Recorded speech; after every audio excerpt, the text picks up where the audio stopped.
Thank you very much. Before we begin, a little unusual for me to be speaking about In a Violent Nature and to someone like Chris Nash without waiting for your gummies to kick in. But that is certainly a way to enjoy Midnight Madness films and films of this type. But as I learned quite quickly, that In a Violent Nature certainly doesn't need any extra help. Let me paint you a very quick picture. In a Violent Nature was getting great press coming off the Sundance Film Festival, which many of my colleagues were present for and followed. So when the film got to be shown to critics in Toronto, it was shown at a private screening in the morning with our coffees and croissants in I don't think it was Cineplex Odeon. I forgot what studio had it screened there.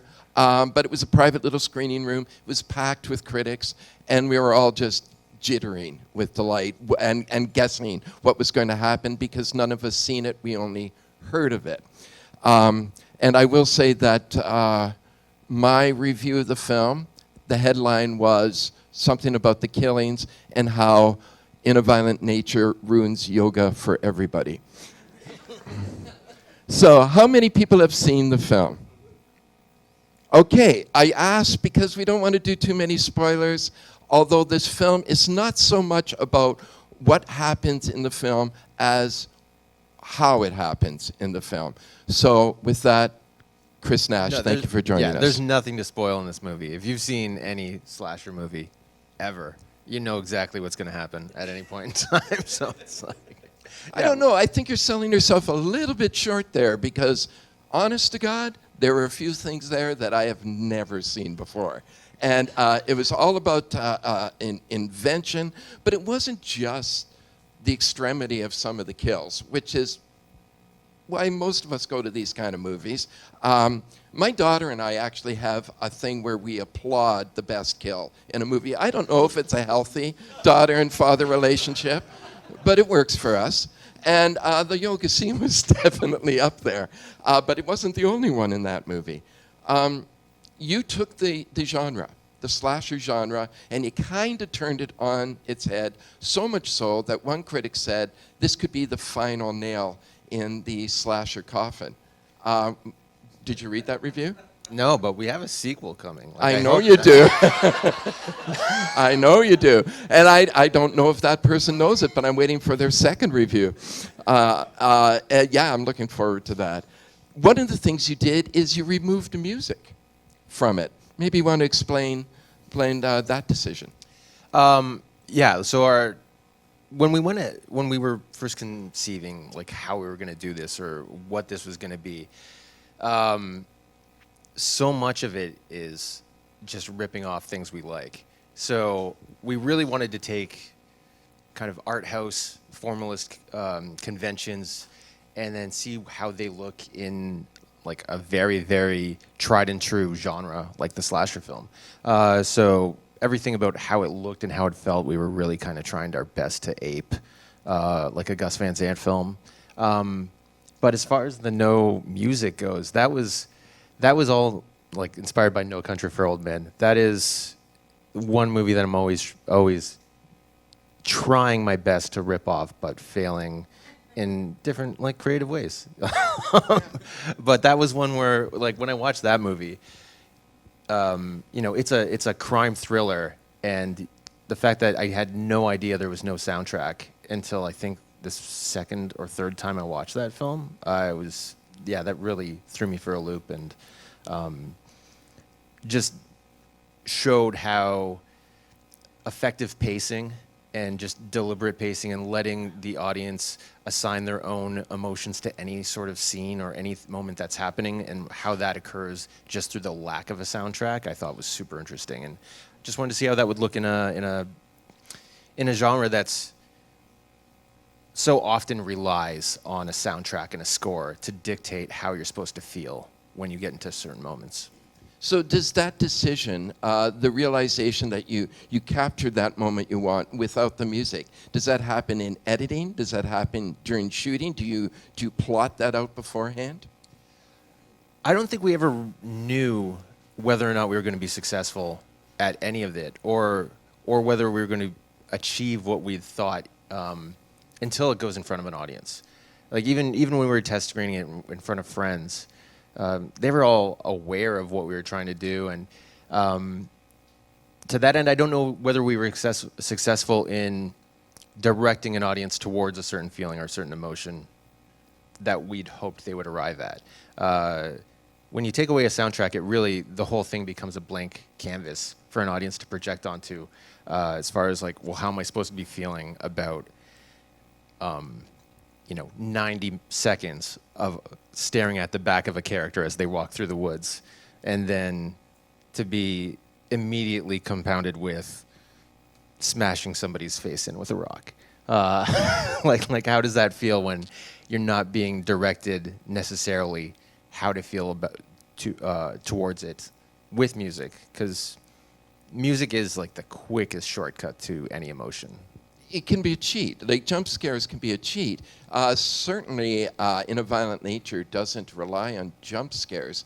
And the back of the head thing. I mean, there's something intoxicating about that. There's something, you kind of want to turn away and let the guy go on his way without you. But the film doesn't allow you to do that. This is all very unique in this genre. What kind of feedback have you gotten from other filmmakers? Have you heard from John Carpenter, for example? No, but Steven Soderbergh was just talking about the film at TIFF during his panel, which was like pretty wild. At his panel? Yeah. Wow. Yeah, we kind of got lumped in at Sundance with his newest film, Presence, which is a haunted house film told from the perspective of a ghost. So it's a lot of just kind of a camera coming in and out of scenes from like first-person perspective. So I think, we were just intertwined that way, and it became kind of unavoidable for him to be like, all right, I'll check out this other movie everyone's pairing with mine. But yeah, he had positive things to say. Also, kind of backhandedly positive, being like, it doesn't matter if it's good or not. It's an experience, and you're like, all right, I'll take it. Well, contrary to what Mr. Soderbergh says, it is good, I think, but it is absolutely an experience. And it's not one where So a friend of mine who says he doesn't like horror films, and I guess I'll have to take his word for that, but I'm trying to get him to watch this movie, and he says, I just don't want to see a bunch of teenagers getting killed, et cetera, et cetera. And he fell back on that being too formatted. Well, there's similar events, as you say, that happen in this movie, but the switch is not necessarily on the kills, but it's in the title, In a Violent Nature. And it almost becomes philosophical when you pair what you see with that title. Yeah. I mean, it's a weird thing when you're done the film, then all of the philosophy gets thrown on it. And you do want to be able to just sit back and go, exactly, that's exactly what I meant the entire time. But so much of it is actually just, with us anyways, having a thesis and sticking to that thesis and trying to and not trying to direct it in any other way. So for this one, for the film, we were very much like we set rules for ourselves to try to treat it almost like a nature documentary, where we were following like a slasher in a Friday the 13th type film, as if he was a predator in the woods in a National Geographic or something like a Wild America.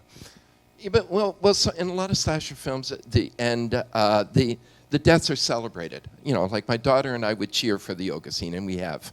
But at the same time, there are scenes from a distance where a young woman is swimming, and it's a very quiet death, and it's almost. You can feel it here. If there's such a thing as a soul, you feel it here. And that's unusual, too. The empathy in a killing. Sometimes it's for the thrill. Sometimes it's for the visuals and the extremity of it. And other times, like the drowning sequence, and there's a few other moments, that you just go, that was very sad. I guess that's a response. That's a tough. Okay.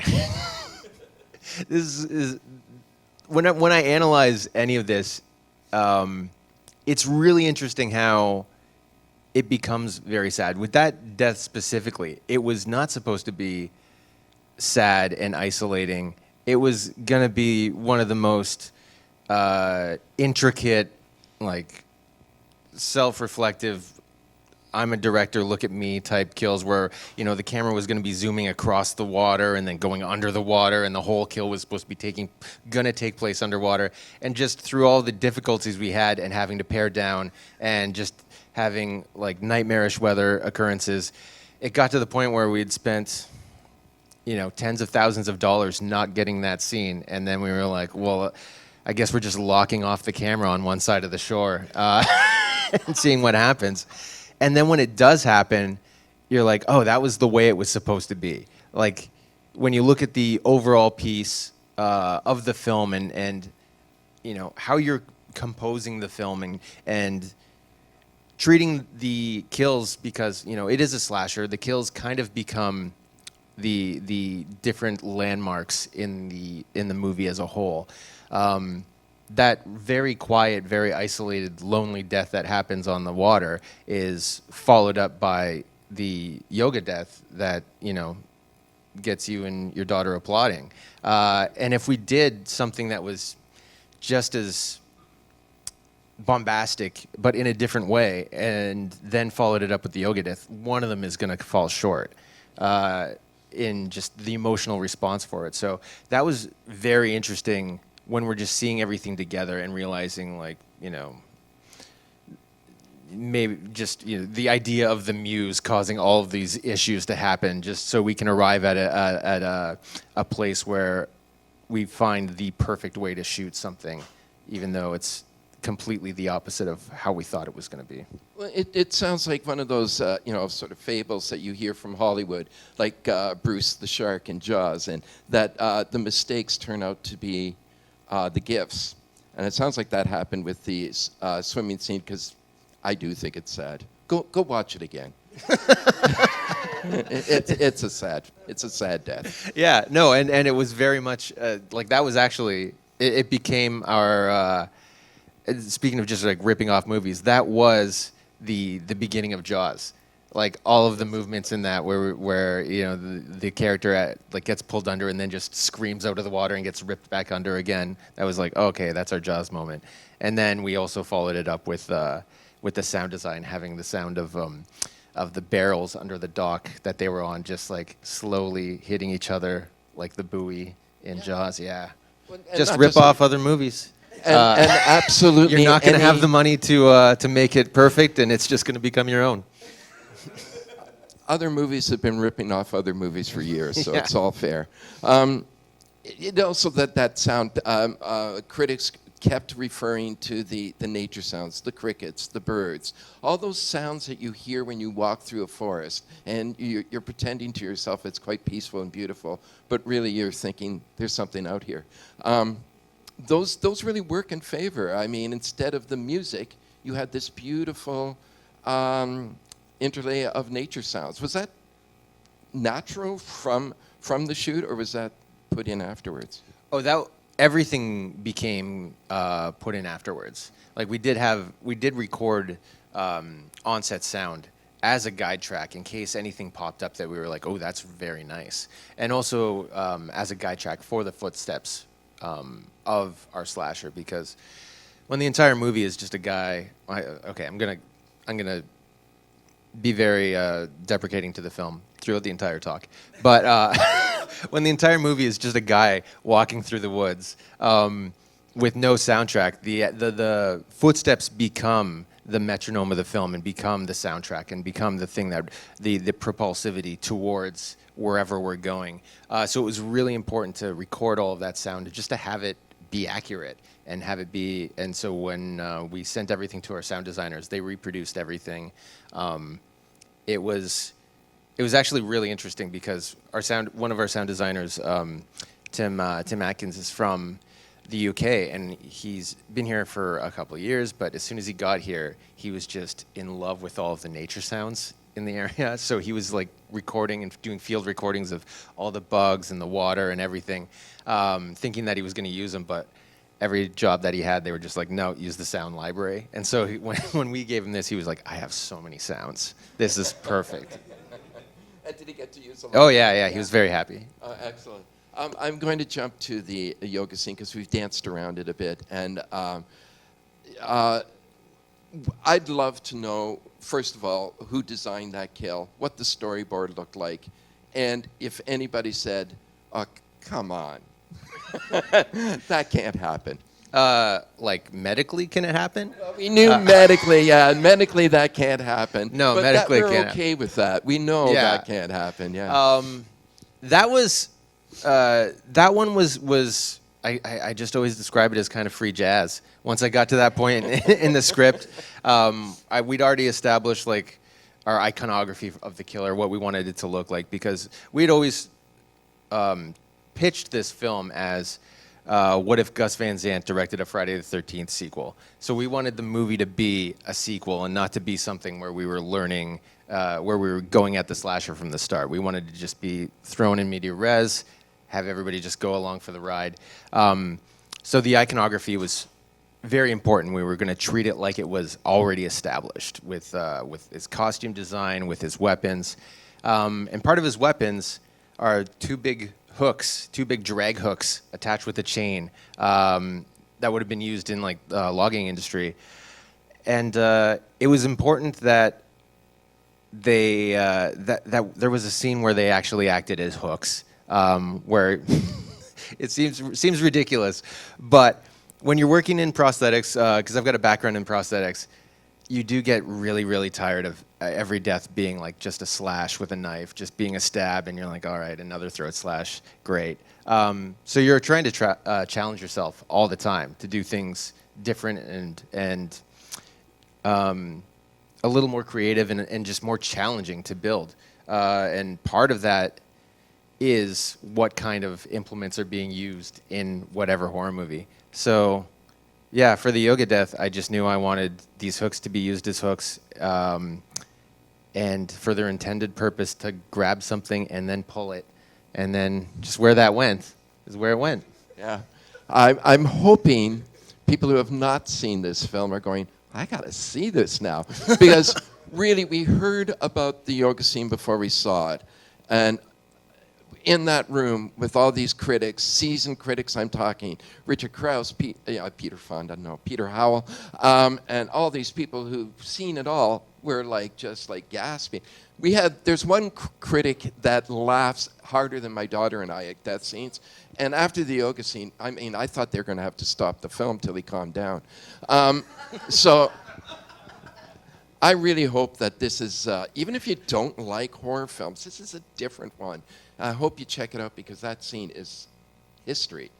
And that woman in the yoga scene is probably going to go down years from now. They're going to go, that's that woman from the yoga scene. And yeah. I won't tell her that, but I think that she's going to be known for that.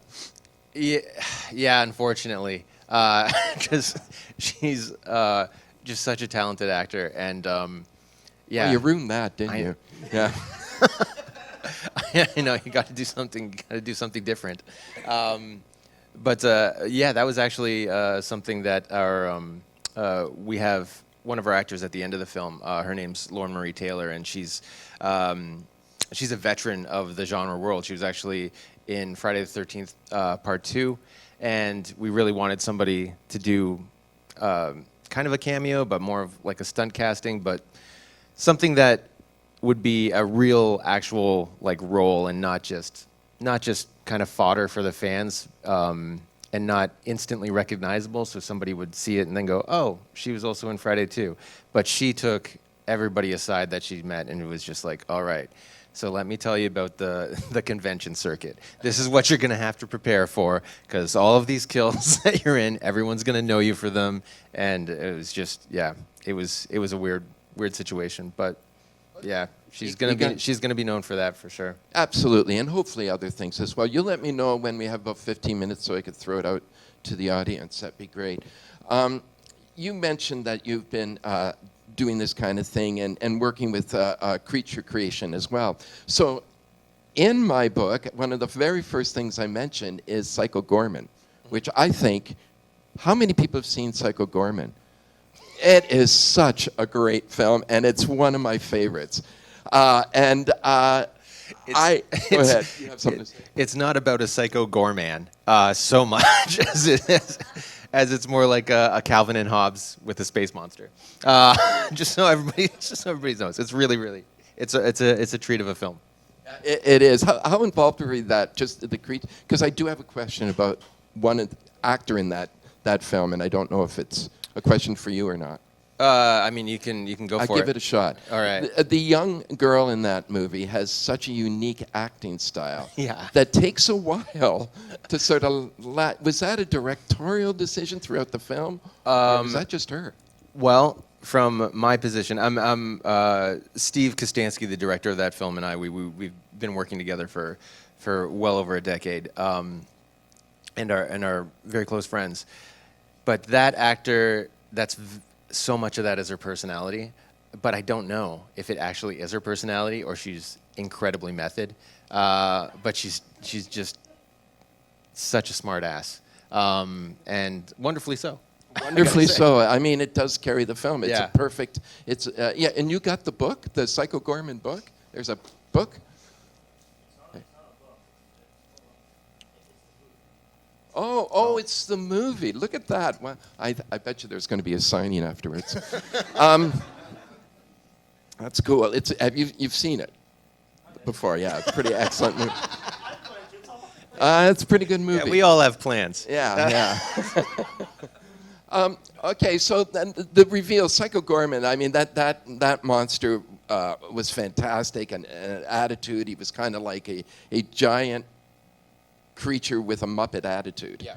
And when it came to revealing Johnny in Violent Nature, I mean, when did you know you had the look right? How did you come upon?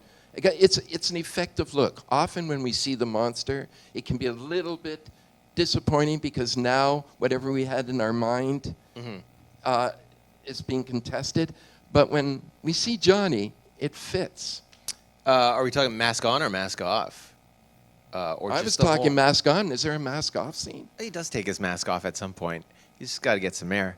But the look for him was very organic. I always wanted the movie to take place in Northern Ontario, in Algoma. It's where I was raised. It's kind of where everything I write takes place. And in order to make this kind of mythology of like a slasher exist there in a very realistic way, so much of it had to harken back to how would one come about there. So like tapping into the forestry industry and also trying to find tangential connections to there.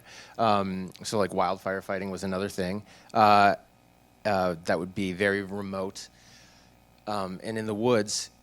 So those histories I just kind of dove into. Let's be proper, and just tried to find as much as I could to pull from that would be good for iconography for a slasher. And that mask specifically is a little bit of a stretch. It was mainly used for metropolitan areas for firefighters. Our slasher wears this very, very creepy firefighting mask that was made in the like turn of the century, and it's like a leather diving helmet kind of with goggles on it, and it has a rebreathing apparatus, and it's kind of like a diving bell but for smoke, and it has this really creepy steel whistle that hangs out in front of the mask, and it was so firefighters can communicate with each other in very smoke-filled areas. But it's a terrifying thing to see. And as soon I saw that mask over 10 years ago on like a cracked.com article, and I was just like, this should be a slasher mask for sure. So when we were making this, I really stretched that logic to have that this mask exist in the film to make it work. But yeah, and you'll forgive me for suggesting that maybe the plotting of the history of Johnny, that didn't that wasn't as difficult to reach at. You kind of quickly brought that in, and it was kind of like, oh yeah, he's this and this and this, and let's get on with the horror. Yeah. I mean, so much of the movie is really, really dependent on like well-established genre tropes and well-established slasher tropes. You want to be able to just the style of the film and the story that we were trying to tell and the actual like formalist techniques that we were using. We knew we wanted these characters, like all of our supplementary characters, to be so identifiable right away. So like you can see one character and you know like, okay, that's the asshole boyfriend, that's the final girl, that's the stoner pothead friend, that's the free-spirited girl, that's the like, you know, tomboy, that's the brooding stranger who just appears, and being able to like click and recognize all of those characters within 5 seconds, and knowing that we really don't have to go much further to develop them, because that's not what we're telling. That's not the story we're telling. And that was kind of what we were applying to Johnny as well, knowing that we're jumping right into it. We need the audience to understand what this thing is right away. Yet at the same time, though, I think a lot of the characters don't get a chance to be known. We know them as the cornerstones in these films. Yet when we hear the couple arguing and we know that they're having a bad relationship, that's it. That's all we know. And we keep going, well, how's that relationship? Turns out it doesn't matter how their relationship turns out. But no, just like real life. Yeah. Well, I'm going to work harder at my relationships then. Yeah, just like real life. Yeah, so the film also has been heralded by critics. Critics are loving it. If you go to Rotten Tomatoes, it's like an 80% or something like that. You should look at the audience score. I did. Not the same. And I'm wondering, where's the diversion? Like what? I think, well, the success is also the diversion. The success is, so much of the success of this film has been built on the amazing marketing, but the marketing is also telling people this is going to be like your standard Friday the 13th-esque slasher. And they go into it and they get this, bullshit art house movie. And they're like, wow, this is not what I wanted at all. But it's definitely, I'd hope that everybody still understands it and they just don't like it. Like that would make me a little feel like, all right, at least I conveyed that. But well, and people can get over both. They can see it a second time and go, oh, I guess I do like it, or the pin can drop and they'll go, oh, now I get it. Yeah. I think the movie deserves a bit of understanding going into it, because I think you've accomplished a lot, even if you didn't try to accomplish what you did. I think it's philosophical. I think we got empathy for the for the killer, like we don't have for Michael or Jason. I get to call them by their first names. And Johnny is very empathetic. Johnny doesn't seem to want to do what he's doing, and that adds another element of tragedy to all of this. That was difficult too, to decide how much empathy we wanted to create for him. There's only one brief moment in the film where you get to look behind the curtain a little bit. I feel like maybe we're looking like inside of him a little too much at that point. I kind of wanted him just to be an unstoppable killing machine and have everybody regard him as such. But when you do feel like empathy for him, I feel like you also assume you understand him a little more, and I don't know if I wanted that to happen. You could fix that in part 2. Yeah, exactly. So what are you going to destroy for us in part 2? Pilates or what?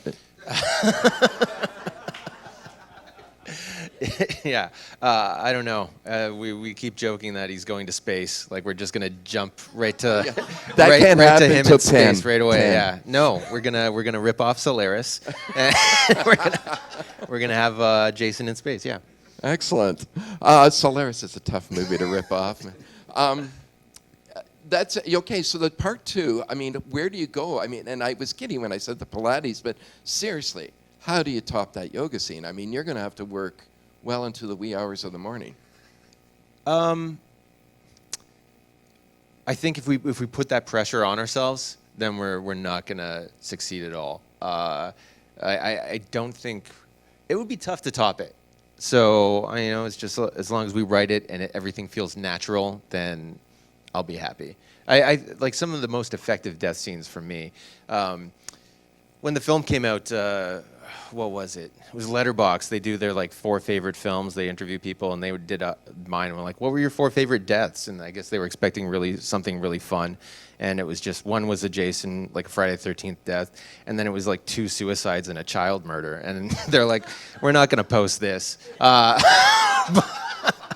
But for me, like an effective death scene is like an emotionally effective death scene. Like I love like laughing at and clapping at really good prosthetics and like the makeup and that kind of artistry. Like that's always really impressive for me. But I mean, it really comes down to just the craft of the filmmaking and how a death scene is effective for me. So there was a film released last year called When Evil Lurks, where Mexican film, right?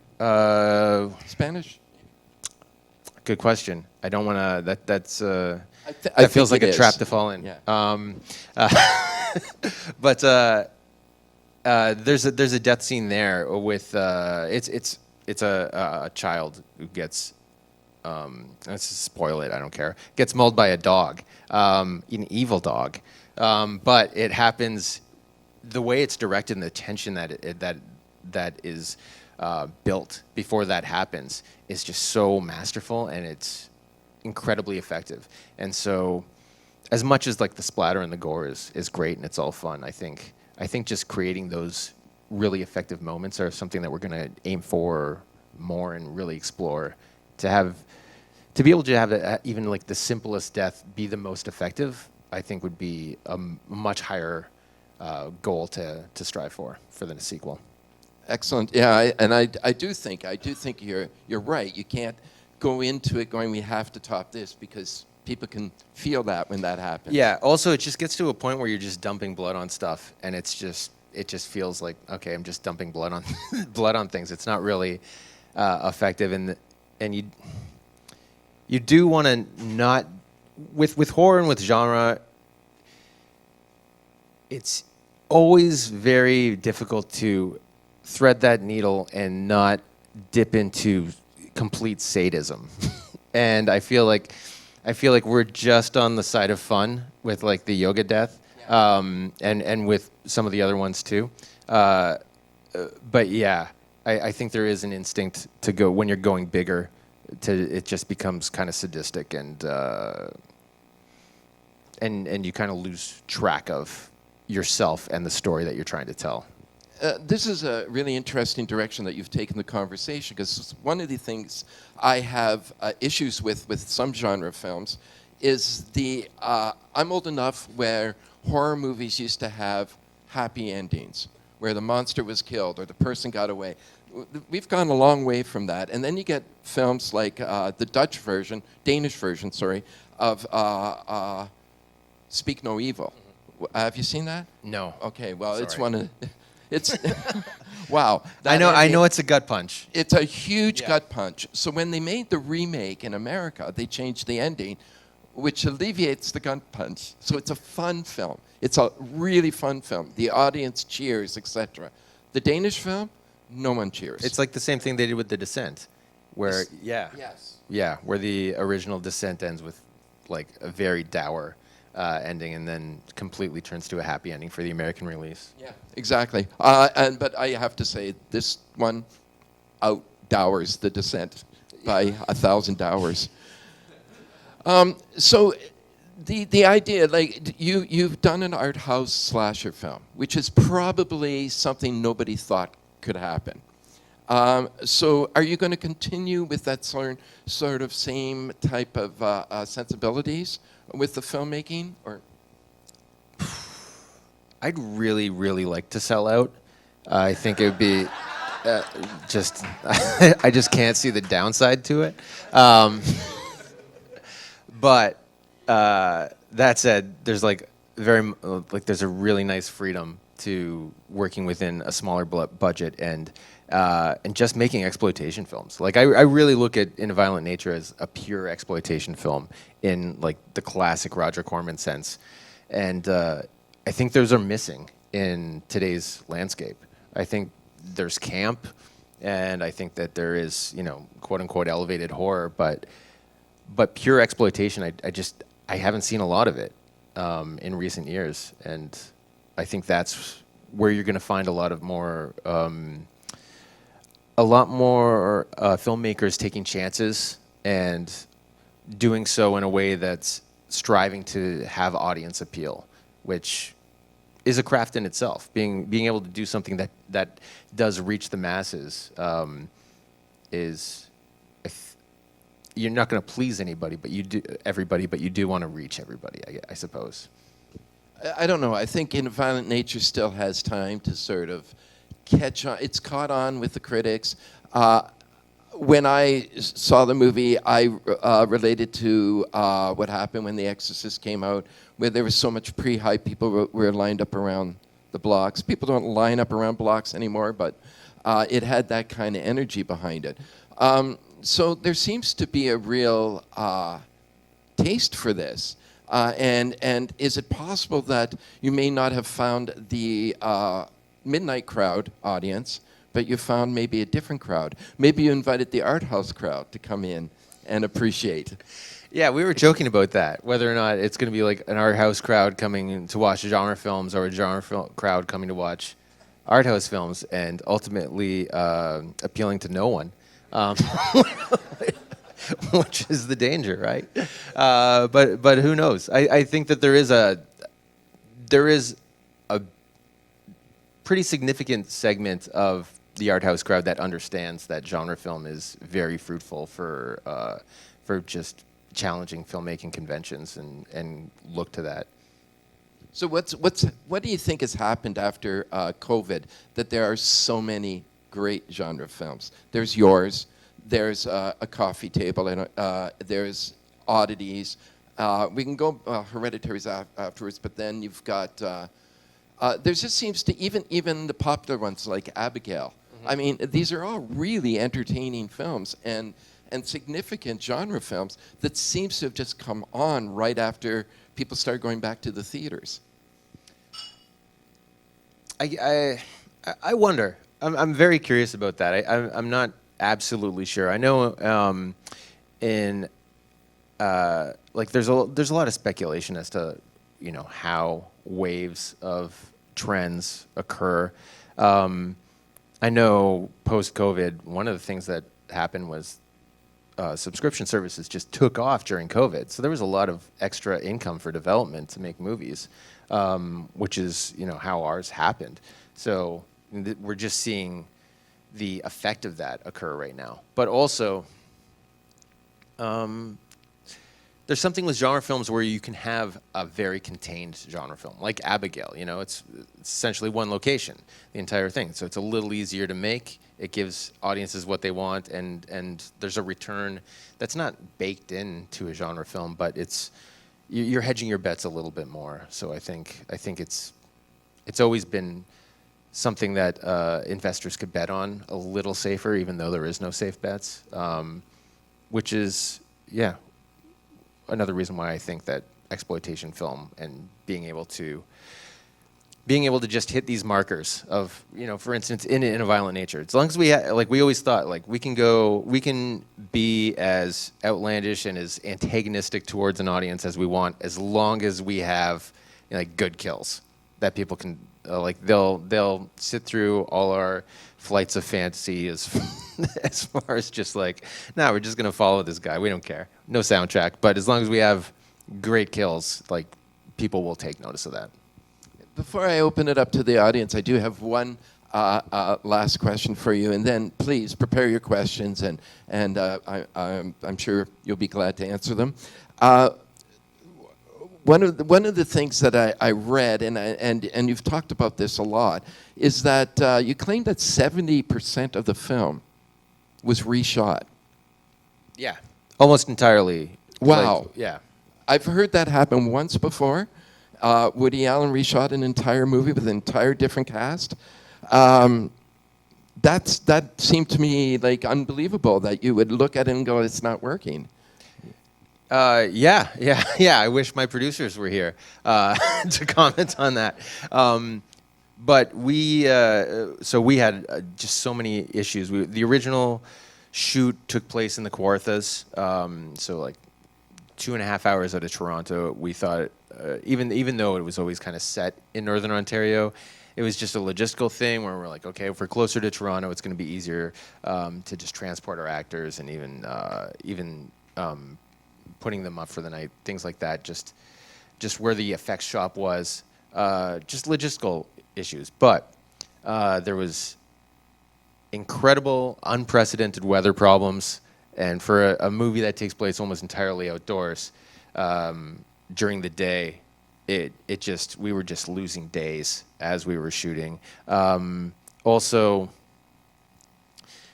one of the first scenes in the original script had a dog, which is everybody says don't write animals into your movie, and you're just like, I can do this. I'm naive enough, but no, don't write animals into your movie, because you'll just have to write them out when you reshoot your entire film.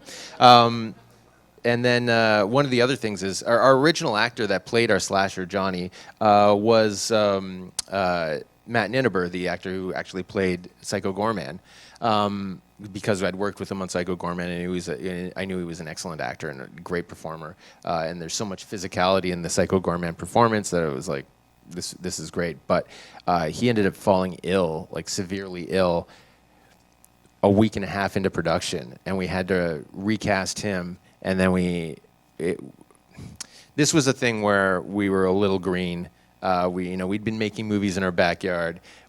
All we knew is just move forward, move forward, move forward. So this being like my first foray into doing something more legitimate. As soon as your lead actor cannot perform, that's when you should be talking to your insurance and just saying, hey, we need to stop this. But if you try to recast instead, your insurance will say, looks like you got this problem solved. So then we painted ourselves into a corner where we were recasting and actually cycling through different actors to play Johnny until we settled on one that came in to do to finish the film. But then when it came time to actually edit everything together, we noticed so many differences in the performance. We were very naive to think that as long as we he's in a costume the entire time, it should be fine. We know it's not going to be exactly the same, but the audience will buy it. But once we got our assembly edit of that footage back, we realized, like, you're just following one character. He's under a microscope. You see the differences in every nuance of his movement, whether it's his gait or like how he holds his shoulders, how his hips move, like the grip of his hands, everything was different. You could just see the differences and see that, oh, this is not the same character. So it was just very important to me that was not the case. So we made the very, very difficult decision at that point to essentially reshoot the entire film and shoot it in Sault Ste. Marie and call in every favor I could from any friend and family member to save up as much money as save as much money for the production as we could, because we'd already gone through like essentially our entire production budget for like actual principal photography. So now we were shooting the entire movie with essentially our contingency and our post-production budget with like half the crew. But luckily there were some expenses that were already covered, like the cast, primarily all the cast returned. So for any of the effects work that we had to do, they were already actually physically cast, like for prosthetics, and so we could reuse all those prosthetics again. So there were some little victories in this, in the whole process. But another thing was I was just out of practice as a director. I hadn't done any kind of actual significant directing in years at that point. Me and my producing partners, Shannon and Peter, had been developing a TV show for at that point 6 years or so, maybe 6 or 7 years. It was a very, very long development process and a lot of like chasing the carrot. And that was actually how the film came about. Really, was we sold our pilot. We were going into like heavy development. We're reaching a deal with a network. And we'd been working with the network for almost a year, outlining the entire series. Everything looked really, really good. And the development company that we were working with, I just don't want to name anybody, but they knew what they were doing, and they were like, okay, this is pretty much a sure thing. Everybody, we've never had a response from a network like this before, but you're never going to be able to direct an episode because you have no directing credits, no feature credits. So we had about 7 months while they were doing all their back-end negotiations, and we were like, well, let's just make a movie, get me a directing credit. And so we rushed into pre-production to get this film done, and yeah, I just wasn't prepared for it. So we were making so many concessions during that time. When we got everything edited and we're looking back and realizing it's not the film that we'd intended, we were like, okay, at least we still have this show. And then there's a giant corporate merger, and the network that we're working with is now axed their entire scripted television department. And we're like, oh, now all we have is this movie. So we're hanging everything on this. We might as well just treat it like every other movie we've made before and make it in our backyards back in Sault Ste. Marie. And yeah. And it worked. I assume that some of the salvageable pieces are the ones without Johnny in it, and you could have. No, there's only one shot that's like I think 8 seconds long that we used from the original footage. It's the most expensive shot in Canadian cinema. Well, that's going in my next book of 101 Facts. What shot is it? It's just an over-the-shoulder shot where Johnny's out of focus looking in a window. Okay. Yeah. I was hoping it was a drowning scene. Okay, questions from the audience. Sir? I want to ask you, so in the Moderator, I think it's the second last scene or the last scene where finally Johnny's perspective and following I forget the final girl. Sure. And wait, it's not on. Oh, no, never mind. So I was just wondering, so throughout the whole film, we have a reason to be tense, or to keep our interest up. We're following him around. It's pretty good. So as a director or editor as well, when you switch from that to something to the final girl, not on him, we're just following her. She gets in a car and they're just slowly driving away. How did you keep the tension going and keep an audience engagement without risking them getting bored? You know what I mean? Ooh, I mean, I think that depends on who you ask, whether or not the audience got bored. So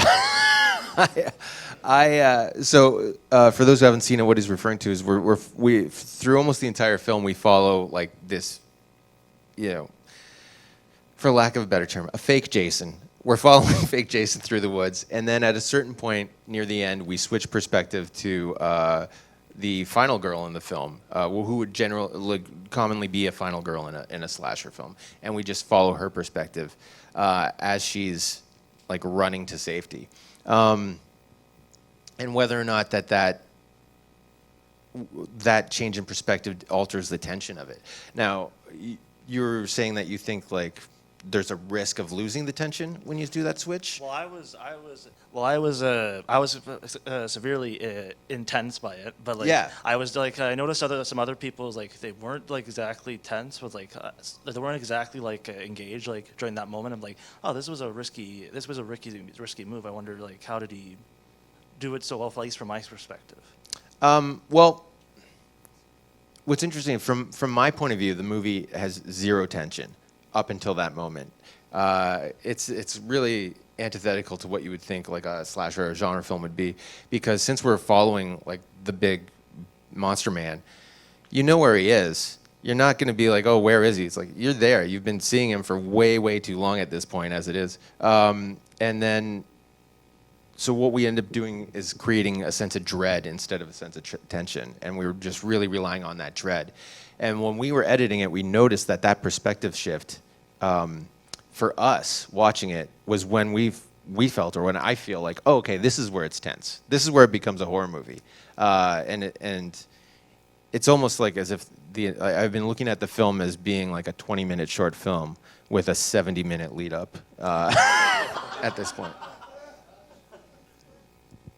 I think you're right when you talk about the dread. And that scene that you're talking about, the dread was there for me too, because we've seen what this guy can do. So Yeah. I wasn't so certain that this woman picking up this young woman was the rescue we thought it might be. And it's the same when the monster follows the man into his house. For no apparent reason, he just goes to the house and then leaves. And same thing, that dread, and it's because we know what this guy's capable of. And you're right, we see him all the time. He's not jumping out of corners, Yeah. but the dread is there. Other questions? Yes, sir. Well, on a more personal note, what fascinates you about that type of film? I think, I try not to think about it too much. There's just within genre film in general,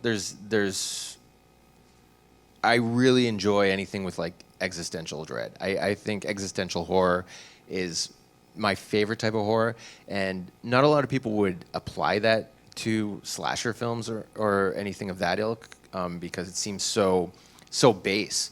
But part and parcel to existential horror for me is like one of the subgenres of that would be body horror, because body horror, like everybody thinks of it as mutations or transformations, but it's really just confronting your existence as just a slab of meat that's vulnerable to the entire world and universe around it.